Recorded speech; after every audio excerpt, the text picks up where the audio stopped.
हर हर Mahadev. 18 October 2025 दिन शनिवार, कार्तिक मास कृष्णपक्ष द्वादशी तिथि, दिन 12-18 मध्य रहिबो, तापरे त्रयोदशी। शुभ मुहूर्त अभिजित मुहूर्त 11:39 पूर्वाह्न मध्याह्न 12:25 मध्य।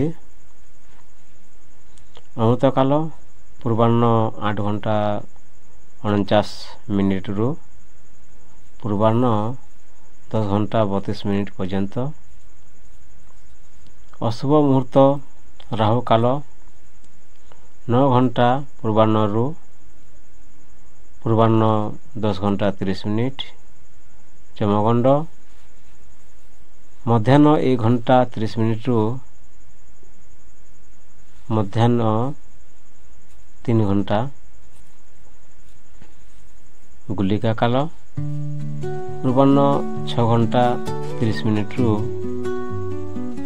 पूर्वाह्न 8 घंटा।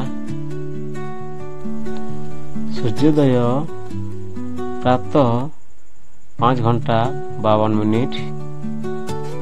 सूर्यास्त संध्या 5:22। चंद्रास्त सकाल 9:26। चंद्रोदय संध्या 8:48। मेष राशि आज आपणक उत्साह बढ़िबो, कार्य क्षेत्र रे सफलता मिलिबो, परिवार शांति रहिबो। प्रतिकार हनुमान चालीसा पाठ करंतु। शुभ दिग आपणकर पूर्व दिग शुभ अछि। सतर्कता जिंदीपना रखिले विवाद होई पारे, जिद्दीपना रखिले विवाद होई पारे। बड़ निर्णय नेबारे सतर्क रुहंतु।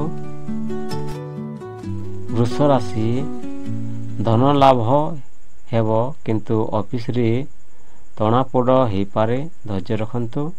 प्रतिकार शनिदेवଙ୍କ आराधना करंतु।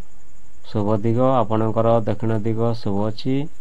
सतर्कता धन नै विश्वास रखिबा पूर्वरु भावंतु। अनावश्यक खर्च रोकंतु। मिथुन राशि भ्रमण योग रहिछि, नूतन मित्रता हेबो, स्वास्थ्य ठीक रहिबो। प्रतिकार गायत्री मंत्र जप करंतु। शुभ दिग आपणकर पश्चिम दिग शुभ अछि। सतर्कता अपरिचित लोकंक सहित कारोबार कले ठका जीवा आशंका। स्वास्थ्य जांच करंतु।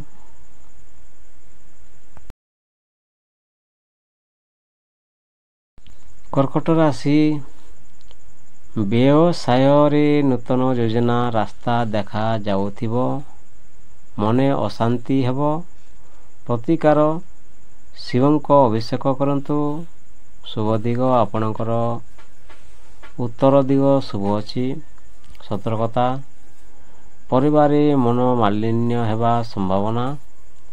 शांत भावरे अन्य मानंको बुझंतु। सिंह राशि आज मनोकामना पूर्ण हेबो।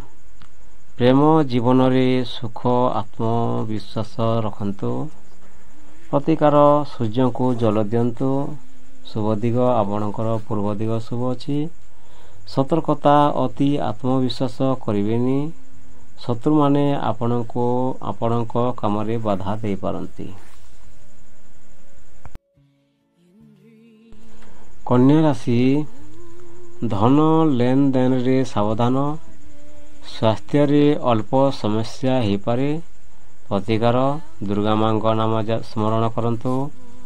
शुभ दिग आपणकर दक्षिण दिग शुभ अछि। सतर्कता परिश्रम अनुसार फल देरी रे मिली पारे, अति चिंता रहिबेनी। तुला राशि कार्य रे प्रगति हेबो, पारिवारिक संपर्क सुखमय रहिबो। प्रतिकार शुक्र मंत्र जप करंतु। शुभ दिग आपणकर पश्चिम दिग शुभ अछि। ସତର୍କତା ସହକର୍ମୀଙ୍କ ସହ ମତଭେଦ ଦେବା ସମ୍ଭାବନା। କାର୍ଯ୍ୟସ୍ଥଳରେ ଧୈର୍ଯ୍ୟ ରଖନ୍ତୁ। ବିଛା ରାଶି ମନରେ ଚିନ୍ତା ରହିବ, ଧନ ଖର୍ଚ୍ଚ ବଢ଼ିପାରେ, ଆତ୍ମସଂଯମ ରଖନ୍ତୁ। ପ୍ରତିକାର ହନୁମାନଙ୍କ ଦର୍ଶନ କରନ୍ତୁ। ଶୁଭ ଦିଗ ଆପଣଙ୍କର ଉତ୍ତର ଦିଗ ଶୁଭ ଅଛି। ସତର୍କତା ପୁରୁଣା ରୋଗ ଆଉ ଥରେ ଉଦ୍ଭବ ହୋଇପାରେ, ଶାରୀରିକ ଯତ୍ନ ନିଅନ୍ତୁ। ଧନୁ ରାଶି ଭାଗ୍ୟ ସହାୟ ହେବ, ନୂତନ କାମରେ ସଫଳତା ମିଳିବ, ମନ ଖୁସି ରହିବ। ପ୍ରତିକାର ବିଷ୍ଣୁ ମନ୍ତ୍ର ଜପ କରନ୍ତୁ। ଶୁଭ ଦିଗ ଆପଣଙ୍କର ପୂର୍ବ ଦିଗ ଶୁଭ ଅଛି।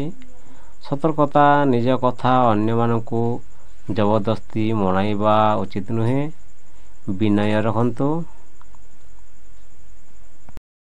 ମକର ରାଶି ସ୍ୱାସ୍ଥ୍ୟ ଉତ୍ତମ ରହିବ, ପରିବାର ସମୟ ଭଲ ଯିବ, କାର୍ଯ୍ୟରେ ନିୟମିତତା ଆଣନ୍ତୁ। ପ୍ରତିକାର ଶନି ମନ୍ତ୍ର ଜପ କରନ୍ତୁ। ଶୁଭ ଦିଗ ଆପଣଙ୍କର ଦକ୍ଷିଣ ଦିଗ ଶୁଭ ଅଛି। ସତର୍କତା ଆଜି ଋଣ ନେବା ରୋକନ୍ତୁ। ପରିବାରରେ ଅନାବଶ୍ୟକ ଟଣାପୋଡ଼ା ହୋଇପାରେ। କୁମ୍ଭ ରାଶି ମନ ବିକଳତା ଦୂର ହେବ, ସଫଳତା ନିଶ୍ଚିତ। ନୂତନ ଯୋଜନା ଫଳଦାୟକ ହେବ। ପ୍ରତିକାର ଶିବ ନାମ ସ୍ମରଣ କରନ୍ତୁ। ଶୁଭ ଦିଗ ଆପଣଙ୍କର ପଶ୍ଚିମ ଦିଗ ଶୁଭ ଅଛି। ସତର୍କତା କାମରେ ବିଳମ୍ବ ହେଲେ ଚିନ୍ତା କରନ୍ତୁନି, ଅବିଚାରରେ କାମ କଲେ କ୍ଷତି ହେବ। ମୀନ ରାଶି ସତ୍କାର୍ଯ୍ୟରେ ମନ ଲାଗିବ, ପରିବାରରେ ଖୁସି ରହିବ, ଆର୍ଥିକ ଉନ୍ନତି ହେବ। ପ୍ରତିକାର ଗୋପାଳ ମନ୍ତ୍ର ଜପ କରନ୍ତୁ। ଶୁଭ ଦିଗ ଆପଣଙ୍କର ଉତ୍ତର ଦିଗ ଶୁଭ ଅଛି। ସତର୍କତା ଅନ୍ୟଙ୍କ ଉପରେ ଅଧିକ ଭରସା କରନ୍ତୁନି, ସତ୍ୟ ଓ ସଂୟମ ରଖନ୍ତୁ। ଭିଡ଼ିଓକୁ ଶେଷ ପର୍ଯ୍ୟନ୍ତ ଦେଖିଥିବାରୁ ଧନ୍ୟବାଦ। ହର ହର ମହାଦେବ, ବନ୍ଦେ ମାତରମ୍।